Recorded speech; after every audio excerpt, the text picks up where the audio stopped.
The focus of our study this evening is Ecclesiastes chapter 3, and we will work at getting through verses 1 through 22. It's a fairly lengthy section, but the focus is quite constant through it, and so it behooves us to try to get through this entire chapter. The title of our study is "The Sands of Time Are Sinking." It actually is based off of a hymn that was put together in the 1800s, based off of letters written by the 17th century Scottish Presbyterian Samuel Rutherford. The hymn is called "The Sands of Time Are Sinking," and it gives us that picture of sand that's moving through an hourglass.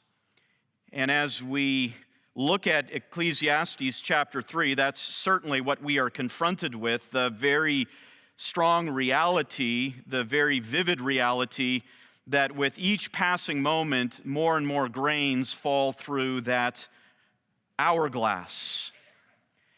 And in the development of Solomon's argument in this book, he has already taught us that life is a vapor. We saw that in chapter 1 as he gave us the motto for the whole book in verse 2, "Vanity of vanities, all is vanity." And we studied that term, the Hebrew term hebel, that's used there, and it has the idea of a vapor, a breath of air that may be visible for a moment in the early morning but quickly dissipates. Solomon recognized that that is our life. It is a vapor. And so obviously, as Solomon considered that reality, he had to deal with the issue of time. How do we understand time then? What is time? And that's not an easy question to answer. In fact, philosophers throughout time have tried to come up with definitions of time, and there are various proposals and no unanimous consent as to what time really is. Consider for a moment how Augustine of Hippo, the 5th century theologian, how he responded to this question when asked, "What is time?"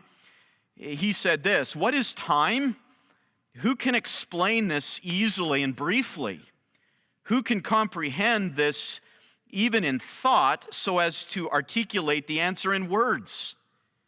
Yet what do we speak of in our familiar everyday conversation more than of time? We surely know what we mean when we speak of it.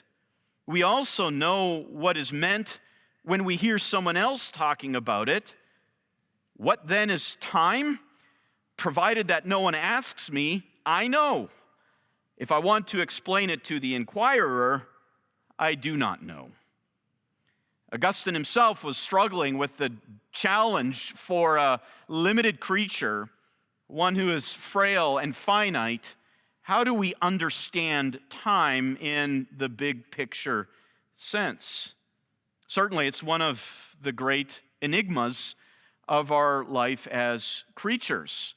And in fact, the issue of time is one of those where we see the unbeliever manifest his rebellion against time.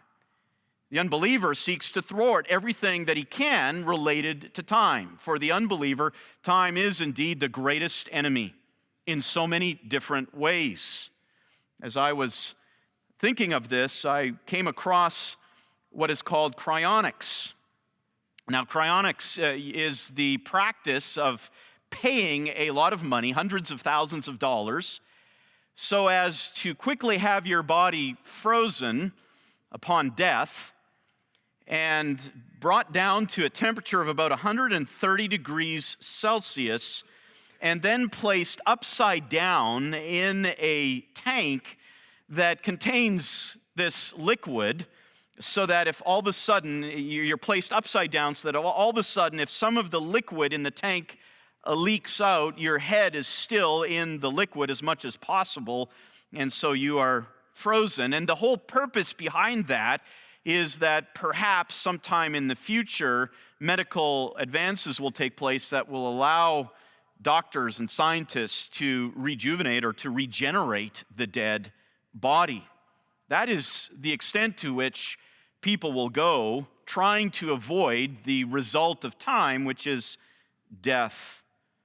One writer puts it well when he describes this rebellion against time as a rebellion against God. Michael Kelly puts it this way: the precise quality of man's rebellion lies in his supreme aspiration to make nature and history serve and glorify man. To accomplish that goal, he must have the absolute lordship of time and its content. End quote.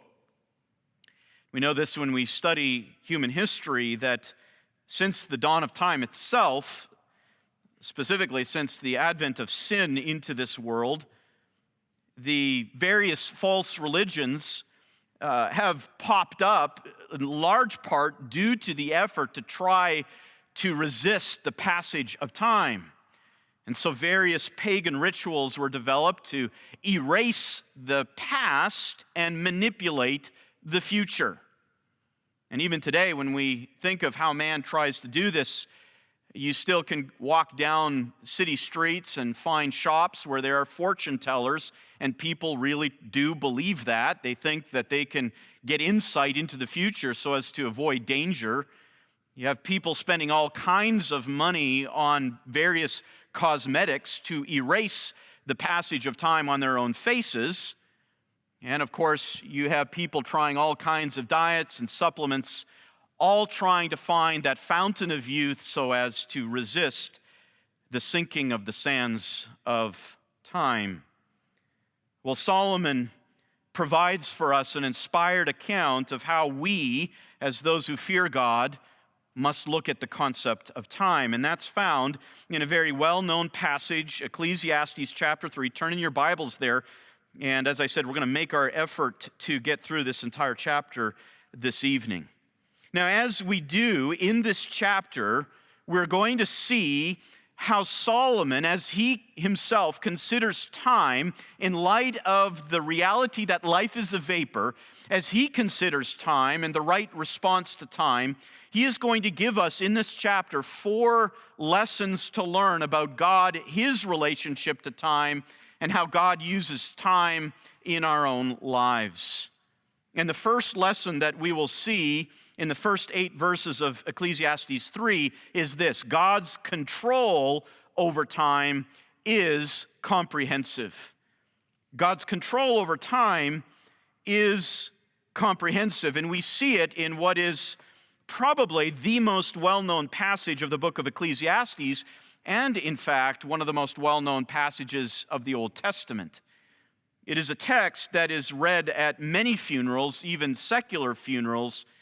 However, often when it is read, very little attention is actually given to Solomon's argument behind these terms and the surrounding context. Let's look at how Solomon begins his treatise on time and God's control of it. He says in verse 1 these words: "There is an appointed time for everything, and there is a time for every event under heaven." That is Solomon's thesis statement. He's going to get into a poem in verses 2 to 8, but he begins with this absolute comprehensive assertion. In fact, Solomon words it the way he does in the original. It doesn't come through so much in our English translation, but in the original, it comes through in what's called a chiasm. This statement is a special kind of literary structure to place emphasis on a particular set of words. Literally, very simply, you would translate it directly from the Hebrew in this way: for the all, or for everything, an appointed time, a time for every event. It's what we call a chiasm, and you can see the parallelism there. And what is in the middle of this parallelism, the 2 statements about time, is what receives the emphasis. Solomon is emphasizing time. Now, the second word that we see there for time is actually a very common word for time, and it just simply refers to the passing of time. But the first word for time that is used there is the word that is translated as appointed time. It's a word that is used more rarely in Scripture, and it always emphasizes that a season, a time, has been determined special for some reason. And in this case, Solomon does not indicate who appoints this time for everything, for the all, but we know from the context that it is clearly God who does this. Now, Solomon is not going to mention God until verse 10, and then he's going to mention him frequently through the rest of the chapter, but he assumes that God is the one who has appointed time for everything. In fact, we can even see that in that phrase there, under heaven. There is an appointed time for everything, and there is a time for every event under heaven. Now, that phrase under heaven is a little different than the phrase under the sun. We've seen the phrase under the sun numerous times already in Ecclesiastes, and that is a term that designates our domain as creatures. We have our dealings under the sun. We are dependent upon the sun as that most influential part of creation in our practical living. But that which is under heaven expresses the domain of God. And so we can see here at the very beginning, Solomon has no need to mention God's name, but he is very much assumed. He is the one who has determined time for everything. In other words, in this statement, Solomon is emphasizing that in our lives, there is nothing that is haphazard. There is nothing, as we're going to see in his poem in particular, that is the result of blind fate. There is nothing that is chaotic. All of it has been foreordained. That comes through in vivid detail in the poem that follows. In verses 2 to 8, Solomon writes this: "There's a time to give birth and a time to die, a time to plant and a time to uproot what is planted, a time to kill and a time to heal, a time to tear down and a time to build up, a time to weep and a time to laugh, a time to mourn and a time to dance, a time to throw stones and a time to gather stones, a time to embrace and a time to shun embracing, a time to search and a time to give up as lost, a time to keep and a time to throw away, a time to tear apart and a time to sew together, a time to be silent and a time to speak, a time to love and a time to hate, a time for war and a time for peace." Now, as we go through that, we see there's this rhythmic pattern that creates this sense, even through the wording of the idea of changing seasons, one to the next. And what we find here are 14 pairs of expressions, and each of these pairs expresses something opposite: birth and death, planting, uprooting, killing, healing. And these 14 pairs are expressed in terms of opposites, and they are expressed that way because Solomon is emphasizing that the foreordination of life's circumstances don't just happen in the extremes, but they happen in every aspect in between. Time here is mentioned 28 times. And through it all, and we won't go through what all of these mean, you can do that on your own, but through this entire list, what Solomon is doing is he is emphasizing all-inclusive foreordination, all-inclusive control. Every conceivable event, all of it has been appointed. All of it has been planned. God's control over time is comprehensive. Solomon wants us to understand that. Now, what's interesting to note is when this realization occurs in Solomon's own life. We've said it before several times that this book of Ecclesiastes was probably written right at the end of Solomon's life, including this particular section on time. Solomon has spent years in disobedience to the Lord. He has mishandled all the gifts and blessings God has given him. Now he's been brought by the gracious providence of the Lord back to Yahweh, and now Solomon is reflecting. He's looking back over all the seasons of life. By this time, if we would read 1 Corinthians 11 and place Ecclesiastes in that context, by this time, Solomon already received the prophecy of God's discipline, that the discipline of the Lord would be upon Solomon and upon his kingdom. At this latter portion in his life now, for the first time, adversaries arise, and the peace that Solomon enjoyed as he squandered the blessings, now that peace is gone. Now Solomon has opponents. And Solomon was told that even though the greatest part of the discipline would not happen in his life, it was coming, and that it would be realized in the life and leadership of his son, Rehoboam, who would be the one who would squander all these blessings. Now, despite Solomon's failures, God remained completely in control, and Solomon recognizes that in his life, everything has happened to him by the sovereign design of God, including that which lay ahead. God's control over time is meticulous. It is comprehensive. It is absolute. And this is important for us as men to recognize as well. God's control over our lives is comprehensive. It is meticulous. One writer, William Barrick, in his commentary on Ecclesiastes, says this. He says, what is the point of this description of time-oriented events, the description of verses 2 to 8? It is that nothing happens haphazardly. No chance, no fate governs the things that happen in the lives of God's people. He controls all the events.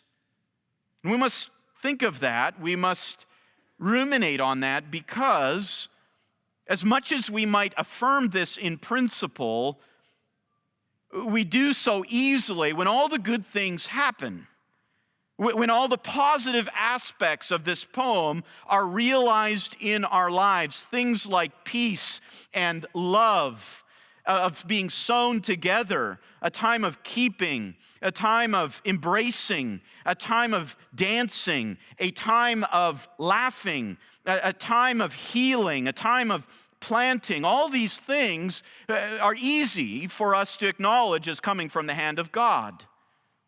But it's in the negative things where our views are challenged and we grumble, we become cynical. With little things as small as stubbing our toe, and immediately the word comes out, the inappropriate word, the cursing at the bedpost, or a flat tire and the cursing at the person who left the nail on the street. It's in those moments where we practically deny, or even worse, rebel against the sovereignty of God, the comprehensive control that God exercises over those very circumstances. And what Solomon is reminding us here is that that too comes from the Lord. The time of death comes from the Lord. The time of uprooting comes from the Lord. The time of killing comes from the Lord. The time of tearing down comes from the Lord. The time of weeping comes from the Lord. The time of mourning comes from the Lord. The time of gathering stones comes from the Lord, of shunning embracing, of giving up as lost, of throwing away, of tearing apart, of being silent, a time of hate, a time of war. All of these things, in their particular expressions in our lives, come from a God who is meticulously and absolutely sovereign. And we have to have the right response, and Solomon is going to get there. The second lesson that we learn over this issue of time and God's control of it is found in verses 9 to 13, and it's this: God's control over time is appropriate. God's control over time is appropriate. How those grains of sand go through the hourglass, it is entirely appropriate. Solomon says this in verses 9 to 10. This section is verses 9 to 13. But notice, first of all, verses 9 and 10. He says, "What profit is there to the worker from that in which he toils? I have seen the task which God has given the sons of men with which to occupy themselves." Now, here is where Solomon immediately responds to the reality of God's control over time with a provocative question. It's that provocative question that he has asked several times. It goes all the way back to chapter 1, verse 3, where Solomon asks at the very beginning of the book, "What advantage does man have in all of his work which he does under the sun?" Life is brief. Man has responsibilities. Where is meaning and significance in all of that? And after here, in chapter 3, after affirming God's meticulous control over all of our circumstances, he asks the provocative question once again: what profit is there?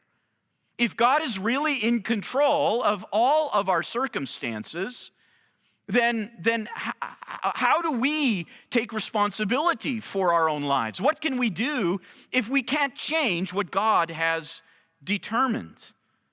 Walter Kaiser summarizes it this way. He says, "All life unfolds under the appointment of divine providence: birth, death, growth, harvest, joys, sorrows, acquiring, losing, speaking up, being silent, war and peace. Since everything has its time from God, all the labor of a person by itself cannot change the times, circumstances, or control of events." And this reality is what leads some to indifference, to having a kind of fatalistic view of life. What will be, will be. I just don't care anymore.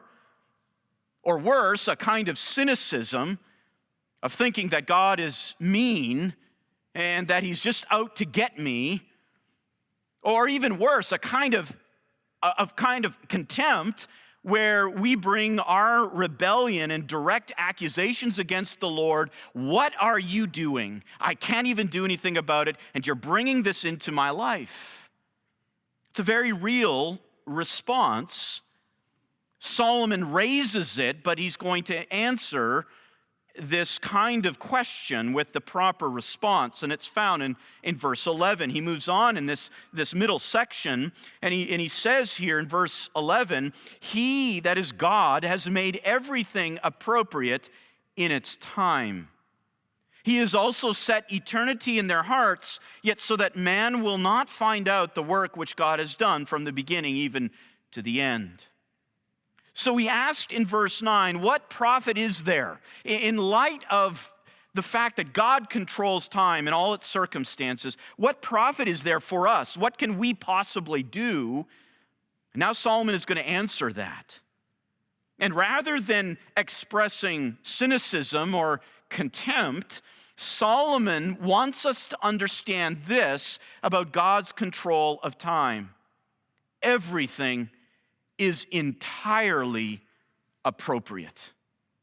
Everything is entirely appropriate. The Hebrew word that is used there is actually the word beautiful, and some translations will even have that. God has made everything beautiful in its time. Now, the emphasis there is not just that it has some kind of beauty look to it, but rather the emphasis is that what God has planned, the circumstances that are described in verses 2 to 8, the circumstances that we can expect in life, are always fully appropriate. They are appropriate to the situation.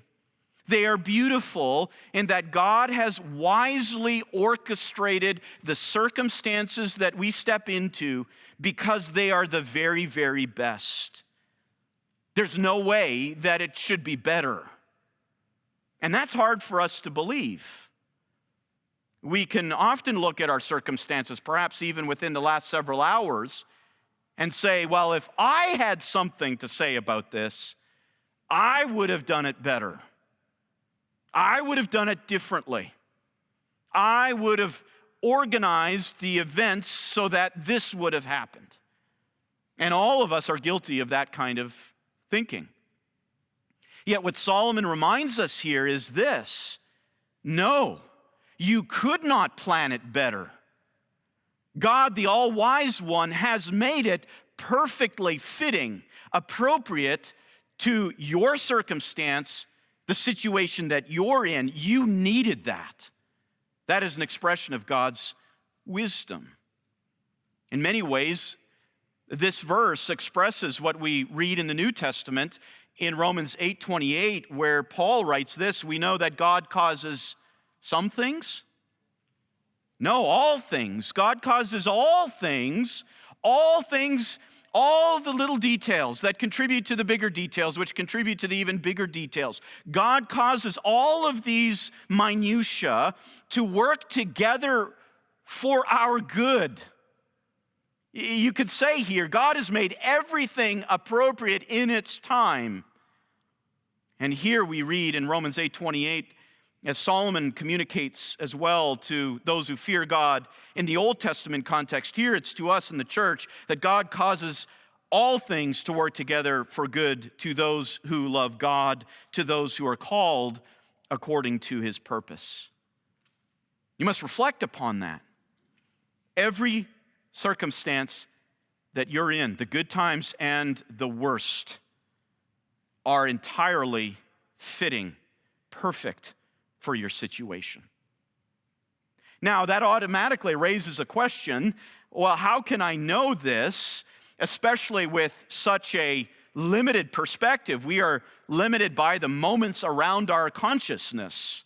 And that's why Solomon goes on to say this in the following sentence. He says, he has also set eternity in their heart. God has placed within us this yearning that we would be able to have answers to the why questions and to the how questions. That, okay, we can accept the fact that God is causing all things to work together for good, that everything has been done appropriate in its time, but I want to know how. I want to know why this and not that. And Solomon acknowledges that this is an entirely natural response. We're not like the creatures who have no perception of time. We do, and being created in the image of God, we know that there is a transcendence above us, that there is a perspective that exists that sees the beginning from the end, that sees everything perfectly, that looks at the entire big picture and can account for how everything fits together perfectly in terms of circumstance. We want to know that. We'll submit to the reality of God's sovereign, meticulous control, but we want to know the reasons behind it. Solomon acknowledges that. God has set eternity in our own hearts. But he goes on to say this, that man will not be able to find out the work which God has done from the beginning even to the end. As much as the yearning exists for that transcendent perspective, to look at the entire scope of eternity and how our life fits into that, Solomon says God has not permitted it. God has not permitted it. Now, Solomon doesn't go into a detailed theological explanation. We know from elsewhere that we simply cannot understand the ways of God, even if it was possible to truly transcend our circumstances. Our minds can't fathom eternity. Our minds could not look at all of our life in one snapshot. It's impossible. We don't have the capacity. So in that sense, it's a mercy that we're not required to know that. We couldn't, even if we tried. But also, Solomon is just recognizing something here that's very important, again, for us to recognize. God doesn't need to tell us. Even if we can understand, God does not need to tell us. That's an important realization we need to make. It's the key, as Solomon's going to go on to say, to finding true joy and happiness in this life is giving up on insisting on that right. To the extent where we say, I need to understand this, is the extent to which we will subject our lives to misery. Not only can we not understand it, but God is under no obligation to tell us in the moment why he is doing the things he is doing in our lives and giving us all of those circumstances which we don't like. He is not under obligation. And it's not because he's mean. It's not because he's unrighteous. He is simply God. And that mystery belongs to him. And we must appropriately recognize that. Our responsibility is to respond then with humility and faith. Humility in recognizing I don't have a right to know. I'm a creature. And faith, recognizing that God has things under control and he's doing everything perfectly. This then leads to one of these carpe diem statements right at the end of this second section in verses 12 to 13. In light of this reality that God controls time appropriately, his sovereignty is exercised in complete perfection, Solomon then gives us a duty here that we are to recognize. Verses 12 and 13, he says, I know that there is nothing better for them than to rejoice and to do good in one's lifetime. Moreover, that every man who eats and drinks sees good in all his labor. It is the gift of God. In light of the fact that we don't have a demand to make to know these things, and in light of the fact that God is so sovereign in these things and wise in these things, we must submit to that reality, and we show that submission in our everyday lives in this way. Learning the lessons here from Solomon, we recognize, first of all, we must appreciate God's rule. Notice, he says there's nothing better for them than to rejoice. To rejoice in light of the fact that I can't understand eternity? Yes. To rejoice in light of the fact that God's not going to tell you all the answers? Yes. There's nothing better than in the midst of that than to rejoice. Secondly, that submission manifests itself in obedience to God's commands. He says, and to do good in one's lifetime. Now, you have to understand, for Solomon, he's not just talking about doing good in the world's sense of doing good. No, this is doing good in the sense of obedience to God's commands, what God has revealed. He's going to talk about this later on in chapter 12 as he brings the book to a conclusion, that we are to fear God and keep his commandments. That's what he's saying here. That we are to do good, that we are to focus ourselves on the revealed word of God.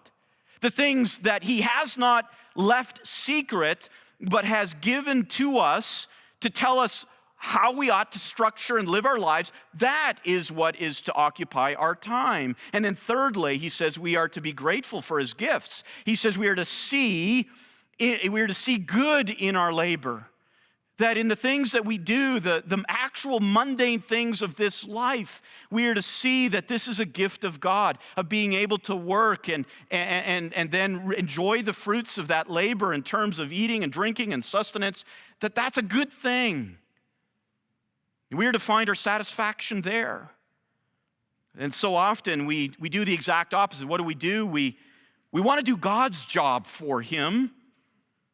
We focus ourselves in trying to think what God should be doing for us, rather than submitting to God's rule, recognizing his sovereignty, and in that submission saying, okay, I understand my lane, and I'm going to live in my lane, and I'm going to do so fearfully, and I'm going to do so in submission, and that is the key to enjoyment of this life.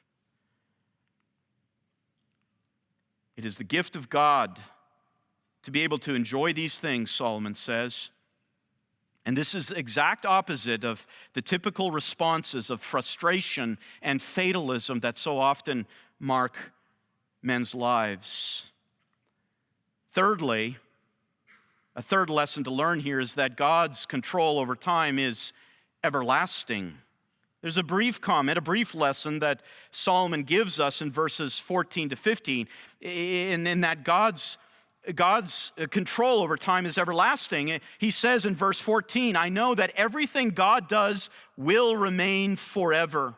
There is nothing to add to it, and there is nothing to take away from it, for God has so worked that men should fear him. This echoes some of the great statements that we find in the Old Testament, even prior to Solomon, such as that great psalm from Moses, Psalm 90, a psalm on God's eternality and man's transitoriness. I won't read it, but you can go back and read it later. It's the same idea that's there. Solomon is emphasizing that God's eternality and that his sovereign control extends to everything should lead us to a particular response. It should lead us to fear. Literally, it should lead us to be, quote, in awe before him. God doesn't need to tell us all these details. And what God does, no one can change. It can't be thwarted. His plan is going to endure. He reigns forever. No one is challenging his reign as they did Solomon's reign. God has no real adversaries. He is in complete control. And that ought to cause us to be in awe, to respond in fearful reverence where we realize how different God is from us. And there's nothing that helps us in our worship of God so much as to realize how infinitely different he is. When we struggle with worship, it's because we want to make God like us. And there is nothing wonderful about that. But when we see that he is utterly different, infinitely different, and that there is this infinite chasm between God as creator and we as creatures, and then we get to know this God and that we recognize his handiwork in our lives, both the hard times and the good times, that brings us to true worship. We respond in fear. What is fear? You could define it this way. It is affectionate reverence by which the child of God bends himself humbly and carefully to his Father's law. Solomon goes on to say this in verse 15. He says, that which has been already and that which will be has already been, for God seeks what has passed by. We won't spend a lot of time on this, but Solomon is asserting here that God, the everlasting one, does not experience or relate to time as we do. God never loses track of time. He never wastes opportunities. He never forgets what has passed. He never encounters anything new.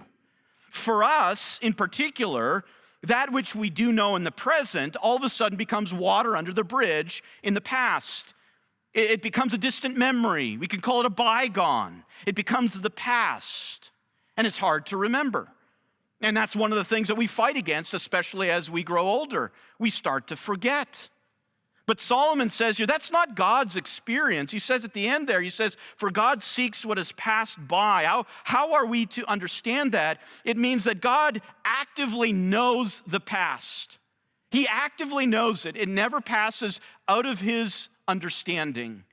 And that's going to set us up for what he's going to say now in verses 16 to 22 as we get to this next point. The fourth lesson, that God's control over time is righteous. God's control over time is righteous. So what he says about the past is important because he's going to introduce us here to the reality of future judgment. It's going to be explained for us in these verses. We'll go through them quickly. What Solomon essentially does is he presents us with two challenges. Okay, if God is so meticulously involved and controlling of time and circumstances, what about this and this? He's going to deal with two challenges to God's sovereignty. And the first one is this. The first challenge is found in verse 16 and answered in verse 17. But the first challenge is this. What about the presence of injustice? You say that God is controlling all events? Really? So then what do we make of injustice? He says in verse 16, he says, furthermore, I have seen under the sun that in the place of justice, that is a courtroom, there is wickedness. And in the place of righteousness, a courtroom, there is wickedness. And so Solomon considers what is a universal experience. We all have encountered injustice in this world. And so how do we reconcile that with God's meticulous control of time? Solomon deals with that now in verse 17. He gives the answer to this first challenge, and he says this, I said to myself, God will judge both the righteous man and the wicked man. For a time, for every matter, and for every deed is there. Now, there's some debate about what the there refers to. It's best to treat this as a reference to future judgment. That no, God hasn't lost control. That there is a future eschatological judgment where man's activities, notice what he says, every matter and every deed will be judged. God will judge. One writer puts it this way, one of the ways we learn to live by preparing to die is by realizing that death means judgment and that this is a good thing. It gives my present actions meaning and weight, and it gives my experienced losses and injustices a voice in God's presence. What is past may be past, but what is past is not forgotten to God. And because He is in charge and lives forever, one day all will be well. Every single thing that happens will have its day in court. That is, of course, a comfort and a warning. Future judgment is coming. God has not lost control. This world is not chaotic. It's not haphazard. God is working, and He will bring everything to light. It is not being forgotten. He is in charge, and He will bring justice in its purest form. A second challenge is then found in verses 18 to 21. And this is a little bit more challenging in the way that it's worded. The second challenge has to do with the fate of death. Notice what Solomon states in verses 18 to 20, as he again deals with one of the challenges to the idea of God's meticulous control over all of circumstances. He said, I said to myself concerning the sons of men, God has surely tested them in order for them to see that they are but beasts. For the fate of the sons of men and the fate of beasts is the same. As one dies, so dies the other. Indeed, they all have the same breath, and there is no advantage for man over beast, for all is vanity. All is a vapor. All go to the same place. All came from the dust, and all return to the dust. Solomon here considers God's meticulous control over time in relation to the circumstance of death, particularly here in the reality of physical death. And he says, how can there be the same ending if God is righteous? How can there be the same ending for man created in God's image and for the animal? He asks, where is God's fairness in this? Isn't man made higher than animals? So isn't God controlling how man dies? Why is He making man die in the same way that animals die, in that their bodies go into the grave, they decompose and turn into dust? Well, Solomon, in expressing this, is expressing the reality of the curse. Indeed, this is what is a conundrum for us, understanding the role of the curse in our lives and how it creates so many enigmas. Genesis 3:19 states it clearly, where God said to Adam, from dust you were taken, and to dust you shall return. But verse 21 provides the answer to this enigma. And it's a little bit of a difficult verse to to interpret. In our Bibles, it's expressed as an interrogative, as a question. Verse 21. And it's intended, because of the parallelism here, it's intended as it was in the first challenge.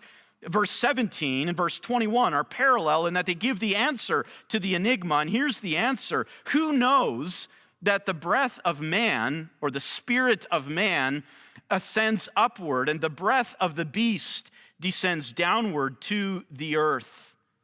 Now, as I said, this verse is a little difficult to interpret, but it's best to understand it not as Solomon just open-endedly wondering what happens in the afterlife if there is one. Solomon is not leaving that open to just an honest inquiry as if no answer exists. In the immediately preceding section of verse 17, he has already said that there will be final judgment.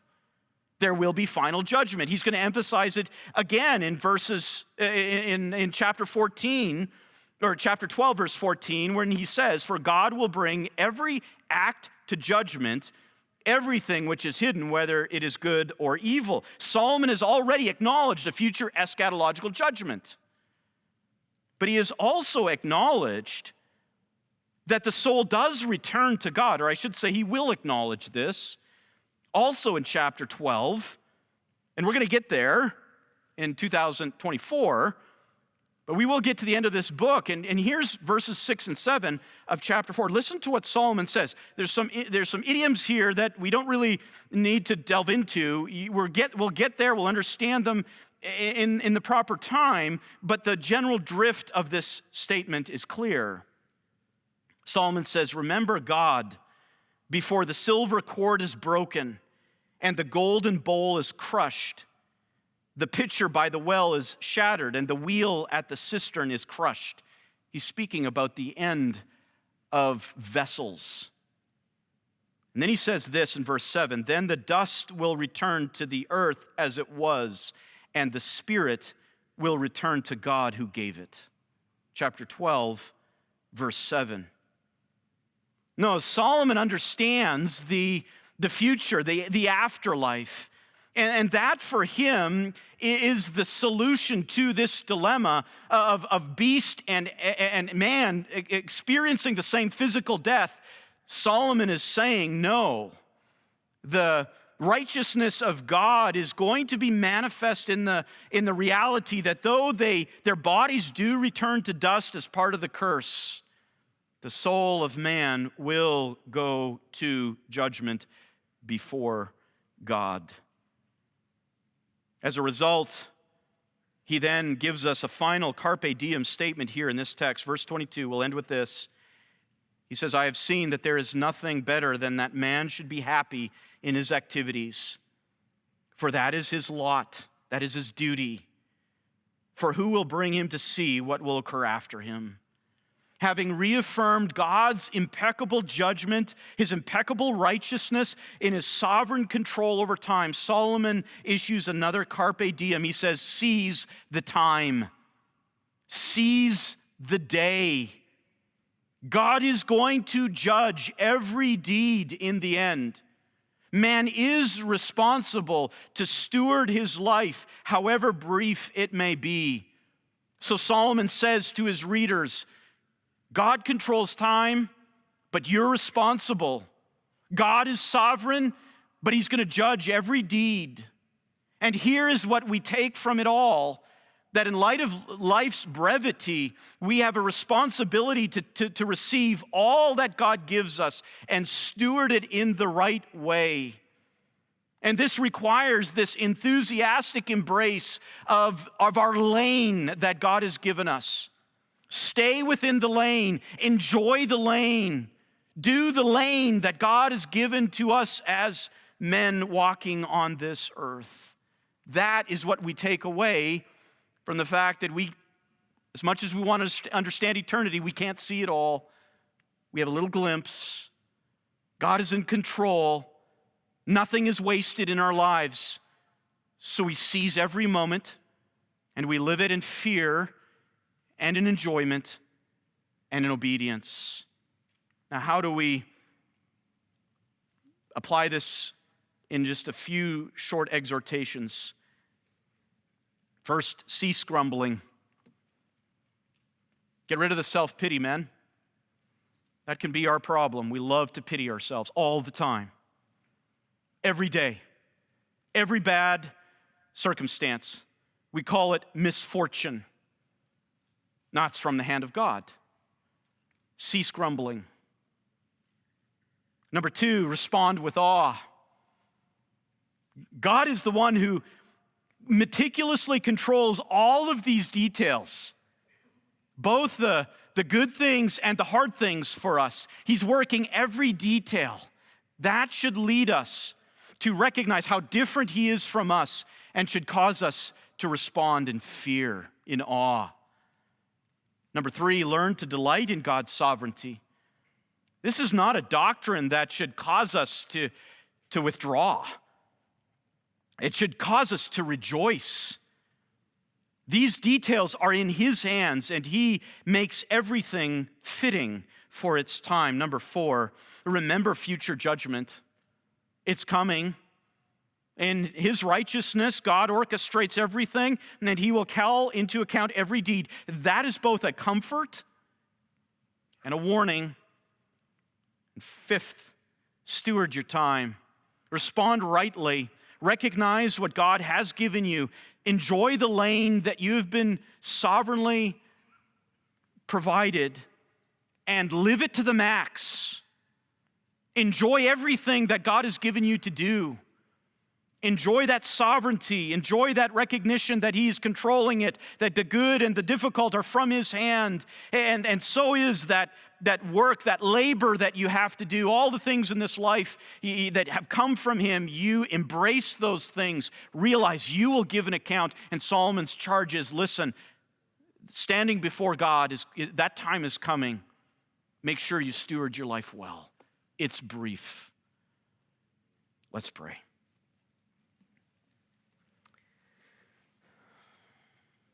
Father, we are challenged here by this truth of your sovereign control over every detail of our lives. That is, in many cases, a hard truth for us to swallow. And yet we find that in accepting that truth, we find our contentment.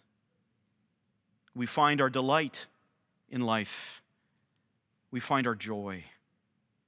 Give us that heart that submits to this, that embraces this reality. Give us the ability to stop trying to do your job and instead embrace our own responsibilities before you, and to do so with joy. We pray these things in Jesus' name. Amen.